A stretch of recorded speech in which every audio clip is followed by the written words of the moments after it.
नमस्कार, मैं भावना ठाकुर और आप देख रहे हैं कोहराम लाइव। रांची सेंट्रल जेल में वर्षों से बंद 37 कैदियों की किस्मत बदल गई। सीएम हेमंत सोरेन की अध्यक्षता में हुई राज्य सजा पुनरीक्षक परिषद की बैठक में इन कैदियों की रिहाई को मंजूरी दे दी गई। ये फैसला उन लोगों के लिए एक नई रोशनी लेकर आया है। अब ये अपने अतीत के अंधेरे से बाहर निकलकर एक नई जिंदगी शुरू करना चाहते हैं। रांची के कांके रोड स्थित सीएम आवासीय कार्यालय में सोमवार को हुई इस अहम बैठक में आजीवन कारावास की सजा काट रहे 103 कैदियों की रिहाई के मामलों पर विचार किया गया। इसमें से 37 कैदियों की रिहाई पर सहमति बनी। वहीं अन्य मामलों पर अब भी मंथन किया जाएगा। सीएम हेमंत सोरेन ने अधिकारियों को निर्देश दिया कि रिहा किए गए कैदियों को सरकार की कल्याणकारी योजनाओं से जोड़ा जाए ताकि वे समाज में सम्मानजनक जीवन जी सके। पलामू के मनातू के घने जंगलों में जब शाम की हवा सरसराती है तो अक्सर कोई न कोई शिकारी अपनी बंदूक संभालता है, लेकिन इस बार शिकारी खुद ही शिकार बन गया।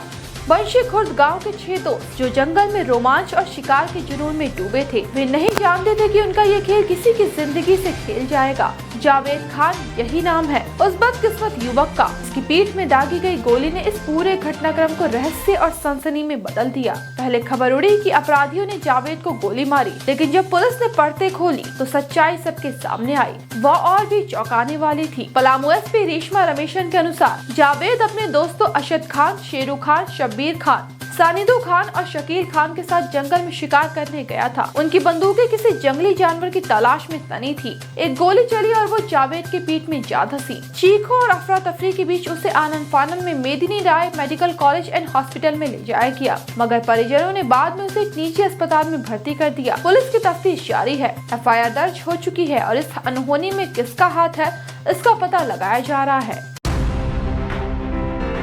बिहार के बक्सर रेलवे स्टेशन से एक अनोखा मामला सामने आया है, जब कुछ महिलाओं को बिना टिकट यात्रा करते हुए पकड़ा गया। रेलवे अधिकारियों ने जब इनसे टिकट न लेने का कारण पूछा तो जो जवाब मिला उसने सबको हैरान कर दिया। यहाँ तक कि खुद डीआरएम भी चकरा गए। बिना टिकट यात्रा करना दंडनीय अपराध है। पकड़े जाने पर यात्री को जुर्माना भरना पड़ता है, लेकिन जब अधिकारियों ने इन महिलाओं से सवाल किया तो उन्होंने ऐसा तर्क दिया जो सबको चौंका गया। यह वीडियो सोशल मीडिया पर अब खूब वायरल हो रहा है। वहीं लोग अलग अलग कमेंट्स कर रहे हैं। कुछ इसे मजाकिया मान रहे हैं तो कुछ इसे रेलवे की लापरवाहियों से जोड़कर देख रहे हैं। बहरहाल इस रोचक मामले ने बिना टिकट यात्रा की समस्या को फिर से सुर्खियों में ला दिया है। रेलवे प्रशासन इस मामले की जांच में जुटा है, लेकिन इतना तो तय है कि बक्सर स्टेशन पर हुआ यह वाकया लोगों के बीच चर्चा का विषय बन चुका है। यूपी के एटा के जलेसर की गलियों में शनिवार की शाम एक दिलचस्प वाकया देखने को मिला। टैक्सी कार में बैठा एक शख्स अपने चेहरे पर रौब और लहजे में हुकूमत की झलक लिए पुलिस को हुक्म सुना रहा था। आईपीएस की गाड़ी है, साइड से निकल लो। लेकिन किसे पता था कि अफसराना रौब चंद सवालों में ही ढह जाएगा। जलेसर के थानेदार डॉक्टर सुधीर कुमार अपनी टीम के साथ गश्त पर थे। जब उन्होंने एक टैक्सी खड़ी देखी, हटाने को कहा तो गाड़ी में बैठे शख्स का तेवर देख पुलिस को शक हुआ। गाड़ी में परी टोपी और उसके हाव भाव कुछ अलग ही कहानी कह रहे थे। पुलिस ने उसे थाने ले जाकर पूछताछ शुरू की और जब सीओ नीतीश गर्ग भी पहुंचे तो फर्जी आईपीएस की कहानी पूरी तरह से खुल गई। सवालों के तीर चले और नकली वर्दी के पीछे छिपा सच सामने आ गया। ये कोई अधिकारी नहीं बल्कि एक आम आदमी था जो अपनी धाक जमाने आया था। यूपी के बुंदेला में रहने वाला हेमंत प्रताप सिंह अपने किसी रिश्तेदार के मामले में समझौता कराने जलेसर आया था, मगर हकीकत सामने आते ही उसकी वर्दी उतरवा ली गई। उसे जेल भेजने की तैयारी की जा रही थी। सीने में दर्द की शिकायत पर उसे हॉस्पिटल में एडमिट कराया गया।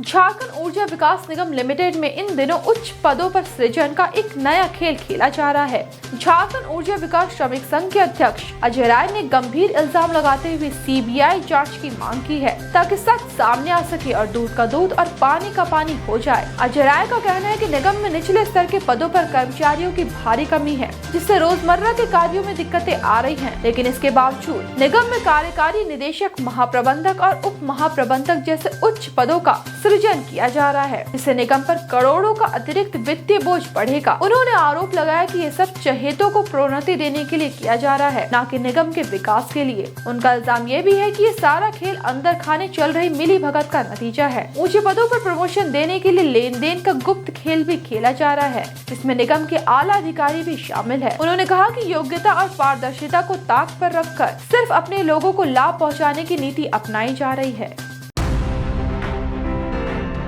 वैशाली के सरसई गांव में रविवार को एक अनोखा नजारा देखने को मिला, जब एमपी के सीओ साहब अपनी दुल्हन संग हेलीकॉप्टर से ससुराल पहुंचे। जैसे ही आसमान में हेलीकॉप्टर मंडराया, पूरा गांव इस ऐतिहासिक लम्हे का गवाह बनने उमड़ पड़ा। फूलों की बारिश, बैंड बाजे और सेल्फियों की झड़ी, सब कुछ किसी फिल्मी सीन से कम नहीं था। सरसई गांव के अभय शर्मा ने अपनी बेटी सुप्रिया रानी और दामाद धीरज राय के स्वागत में कोई कसर नहीं छोड़ी। मध्य प्रदेश के सीओ धीरज राय ने ससुराल जाने के लिए हेलीकॉप्टर की डिमांड रखी थी। यह डिमांड साले कृष्ण शर्मा ने पूरी की और 3 घंटे के लिए हेलीकॉप्टर बुक किया, जिसकी कीमत 4.5 लाख रुपए थी। 45 मिनट की हवाई यात्रा के बाद जैसे ही हेलीकॉप्टर सरसई गांव की मिट्टी पर उतरा, माहौल जश्न में डूब गया। बैंड बाजे की धुनों पर नाचते ग्रामीणों ने नव विवाहित जोड़ों पर फूल बरसाए और पूरे जोश से स्वागत किया। फिर दोनों को शाही अंदाज में कार से घर ले जाया गया, जहां पारंपरिक रीति रिवाजों के साथ आरती उतारी गई। मौके पर सुरक्षा तगड़ी की गई थी। पुलिस कर्मियों के लिए भी ये यादगार लम्हा बन गया।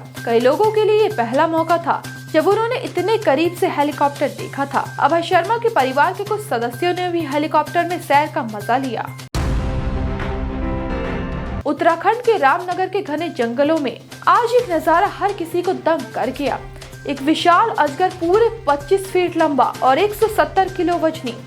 जब स्थानीय लोगों की नजर इस अजगर पर पड़ी तो पहले तो डर की लहर दौड़ गई, लेकिन फिर ये वहाँ के हर जुबान पर छा गई। वन विभाग की टीम को जैसे ही इसकी सूचना मिली, वे तुरंत मौके पर पहुँचे। विशेषज्ञों की कड़ी मशक्कत के बाद इस विशाल अजगर को सही सलामत पकड़ लिया गया। बिना किसी नुकसान के इस अजगर को वापस जंगल में छोड़ दिया गया, ताकि वो अपनी प्राकृतिक आवास में बेखौफ जी सके। इस अद्भुत घटना के बाद लोग तरह तरह की बातें करने लगे।